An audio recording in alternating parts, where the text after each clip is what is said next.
इतना बोलकर राजकुमार आदित्य घोड़ा लेकर महल से बाहर निकल गया और अपने घोड़े के साथ घने जंगल के अंदर प्रवेश कर गया। राजकुमार आदित्य कई घंटे तक घने जंगल में भटकता रहा। कुछ देर बाद उसकी नजर एक बहुत ही घने वृक्ष के नीचे बैठे हुए एक साधु पर पड़ी। राजकुमार आदित्य साधु के पास आकर खड़ा हो गया। साधु राजकुमार आदित्य को सवाल या नजरों से देखते हुए बोला, वस्त्रों से तो तुम राजकुमार मालूम पड़ते हो, फिर तुम इस घने जंगल में क्या कर रहे हो? राजकुमार आदित्य साधु को सारी घटना बताते हुए बोला, मैंने अपने पिता को वचन दिया है साधु महाराज कि मैं उस डायन का सर्वनाश करके अपने भाई को उसके चंगुल से छुड़वाऊंगा। साधु बहुत ही गंभीर अवस्था में आदित्य की ओर देखकर बोला, कुछ वर्षों पहले जब तुम्हारे पिता ने केशव नगर राज्य के सभी साधुओं को महल में बुलवाया था, उन साधुओं में मैं भी था। मैंने तुम्हारे पिता से उस समय भी कहा था कि वो डायन बहुत ही ज्यादा खतरनाक है और वो हजारों वर्षों से जीवित है। उसके इलाके में प्रवेश करना बहुत ही कठिन है और उसे मारना बहुत ज्यादा मुश्किल। अपनी जान की सलामती चाहते हो तो वापस लौट जाओ। मैंने अपने पिता को वचन दे दिया है, अब भले ही चाहे मेरे प्राण चले जाएं, परंतु मैं अपने कदम पीछे नहीं हटाऊंगा। राजकुमार आदित्य का आत्मविश्वास देखकर साधु के चेहरे पर मुस्कुराहट आ गई। तुम्हारी वीरता देखकर मुझे अच्छा लगा। मेरी बात गौर से सुनो। डायन यहाँ से मीलों दूर लाल पहाड़ी पर रहती है। तुम्हें उस लाल पहाड़ी में राक्षसों और दानवों का शासन मिलेगा और वो डायन राक्षसों और दानवों की रानी है। तुम्हें उस डायन को मारने के लिए लाल पहाड़ के ऊपर चढ़ना होगा, जो कि असंभव है। अगर तुम्हें लाल पहाड़ पर कोई ले जा सकता है तो वो एक परी ही ले जा सकती है। साधु महाराज, और ये परी मुझे कहाँ मिलेगी? मैंने तो परियों के किस्से केवल दंत कथाओं में ही सुने हैं। नहीं राजकुमार आदित्य, परियां दंत कथाओं में ही नहीं बल्कि वास्तविकता में भी होती हैं। यहाँ से कुछ दूर एक सुनहरा तालाब है। अक्सर वहां पर एक परी स्नान करने के लिए आती है। जब वो तालाब के अंदर स्नान करती है तब वो अपने पंख तालाब के किनारे पर रख देती है। वो परी ही तुम्हें उस लाल पहाड़ पर ले जा सकती है और उसके पंखों से ही उस डायन का अंत हो सकता है। परंतु जब डायन जलकर राख होगी तो उसके पर भी जलकर राख हो जाएंगे। इसीलिए तुम्हें उस परी को इस बात के लिए राजी करना बहुत ही आवश्यक है, क्योंकि कोई भी परी अपने परों की आहुति नहीं दे सकती। अगर वो अपने परों की आहुति देगी तो फिर वो अपने संसार में वापस नहीं लौट पाएगी। उसे जीवन भर इसी धरती पर मनुष्य की तरह जीवन व्यतीत करना होगा। लेकिन परी के परों से उस डायन का अंत कैसे किया जाएगा? तुम्हें परी के दोनों परों को डायन के ऊपर फेंकना होगा। जैसे ही वो डायन के शरीर पर स्पर्श करेंगे वो डायन जलकर राख हो जाएगी। एक और बात राजकुमार आदित्य, अगर कोई मनुष्य परी के दोनों पंख उस डायन के ऊपर फेंकेगा तभी वो डायन मरेगी। अगर परी अपने पंख उसके ऊपर फेंकेगी तो उसका कुछ नहीं बिगड़ेगा। कहने का मतलब सिर्फ यही है कि परी के पंख और मनुष्य के द्वारा ही उस बूढ़ी डायन का अंत किया जा सकता है। राजकुमार आदित्य साधु के बताए हुए रास्ते पर चल पड़ा। वो पूरी रात अपने घोड़े को दौड़ाता रहा। सुबह अचानक उसका घोड़ा एक तालाब के किनारे रुक गया। राजकुमार आदित्य ने देखा कि वो तालाब सुनहरी रंगों की किरणों से चमक रहा था।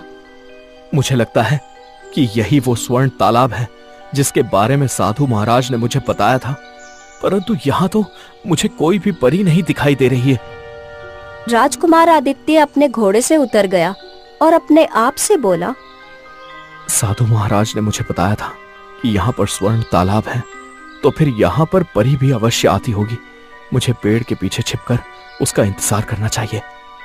राजकुमार आदित्य पेड़ के पीछे छुप गया। कुछ देर बाद राजकुमार आदित्य ने देखा कि एक परी आकाश से उड़ती हुई उस तालाब के किनारे खड़ी हो गई और अपने पंखों को उतारकर वस्त्रों सहित तालाब में स्नान करने लगी। स्नान करने के बाद परी अपने पंखों को स्पर्श करने ही वाली थी कि तभी राजकुमार आदित्य उसके पास आ पहुंचा। परी राजकुमार आदित्य को देखकर चौंकती हुई बोली, कौन हो तुम? मेरा नाम राजकुमार आदित्य है। मुझे तुम्हारी मदद की जरूरत है और साथ ही साथ मुझे तुम्हारे पंख भी चाहिए। राजकुमार आदित्य की बात सुनकर परी क्रोधित होती हुई बोली, मूर्ख हो गए हो क्या? एक परी अपने पंखों को अपने प्राण से भी ज्यादा चाहती है। इसके अलावा तुम अगर कोई और मदद चाहते हो तो मैं करने के लिए तैयार हूँ। राजकुमार आदित्य उस परी को साधु महाराज द्वारा बताई हुई सारी बातें बताते हुए बोला। तुम्हारे पंखों से ही उस बूढ़ी डायन का अंत हो सकता है। ये सुनकर परी चौंक पड़ी। अचानक उसकी आंखों से आंसू बहने लगे। क्या हुआ? तुम रोने क्यों लगी? तुम शायद नहीं जानते राजकुमार, वर्षों पहले मैं अपने संसार से इस जंगल में अकेली स्नान करने के लिए नहीं आती थी। मेरे साथ मेरी बहन भी आती थी और एक दिन वो बूढ़ी डायन यहाँ पर आई और उसने हम दोनों बहनों के ऊपर हमला कर दिया। अचानक मेरी बहन गायब हो गई। ये देखकर मैं बुरी तरह से घबरा गई।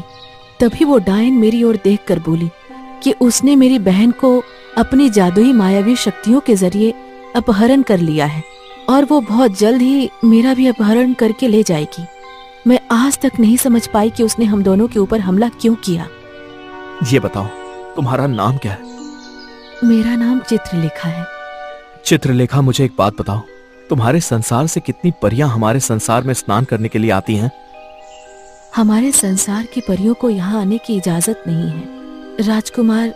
कुछ परियां छुपकर इस संसार में घूमने के लिए आ जाती हैं। शायद वो डायन जानती है कि उसका अंत एक परी के पर से ही होगा, इसलिए उसने तुम दोनों को मारने का प्रयास किया। शायद तुम सही कहते हो। मेरा अगर मेरे पंखों से उस डायन का अंत हो सकता है और मेरी बहन उसके चंगुल से आजाद हो सकती है तो मैं तुम्हारा साथ देने के लिए तैयार हूँ, भले ही मुझे मेरी पंखों की आहुति क्यों ना देनी पड़े। मेरा हाथ पकड़ो राजकुमार। तो क्या तुम मुझे उड़ाकर नहीं ले जा सकती? परी मुस्कुराते हुए राजकुमार से बोली। हम परियां केवल उड़ती ही नहीं बल्कि बहुत तेज दौड़ती भी हैं। हमारी रफ्तार का अंदाजा तुम नहीं लगा सकती। राजकुमार आदित्य ने उस परी का हाथ पकड़ लिया। अचानक राजकुमार आदित्य को ऐसा लगने लगा जैसे कि कोई उसे हवा में उड़ाकर ले जा रहा है। अगले ही पल राजकुमार आदित्य ने अपने आप को लाल पहाड़ी की एक गुफा के पास पाया, जहाँ पर एक बड़ा सा पिंजरा बना हुआ था। उस पिंजरे के अंदर एक सुंदर नौजवान और एक पंखों वाली परी उदास बैठी हुई थी। सुंदर नौजवान राजकुमार और परी को देखकर चौंक पड़ा। आदित्य उस नौजवान की ओर देखकर बोला, तुम्हारी शक्ल तो मुझसे बहुत मिलती है, लगता है तुम ही मेरे भाई हो। कौन हो तुम? मैं केशव नगर के महाराज राजा विक्रम का पुत्र हूँ। ये सुनकर उस नौजवान के चेहरे पर प्रसन्नता की लहर दौड़ गई। वो अक्सर मुझे यही बताती है कि उसने मेरा अपहरण केशव नगर राज्य से ही किया था, और वो मुझे ये भी कहती है कि एक न एक दिन तुम्हारा पिता तुम्हें छुड़ाने के लिए यहाँ पर आएगा, परंतु वो यहाँ आते ही जलकर राख हो जाएगा। शायद वो डायन ये नहीं जानती थी कि तुम्हारा एक भाई भी है जो कि तुम्हें लेने के लिए आ चुका है। तभी वहाँ पर बूढ़ी डायन आ गई और क्रोधित अवस्था में राजकुमार आदित्य की ओर देखकर बोली, कौन हो तुम?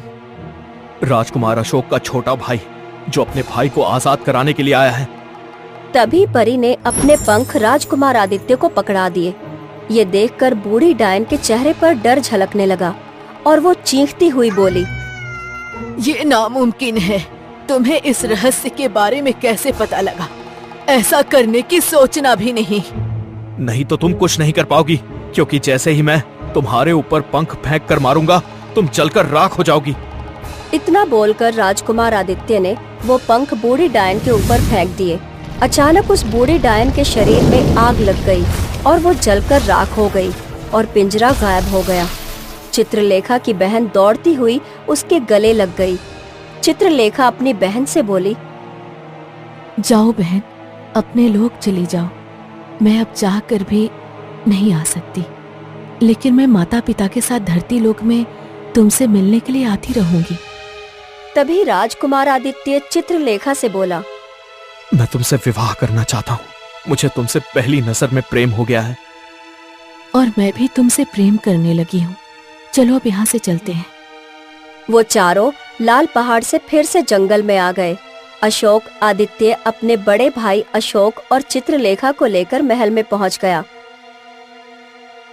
और सारी घटना अपने पिता को बताते हुए बोला, मैं चित्रलेखा को अपनी पत्नी बनाना चाहता हूँ। मुझे बहुत प्रसन्नता होगी। मुझे तुम पर गर्व है।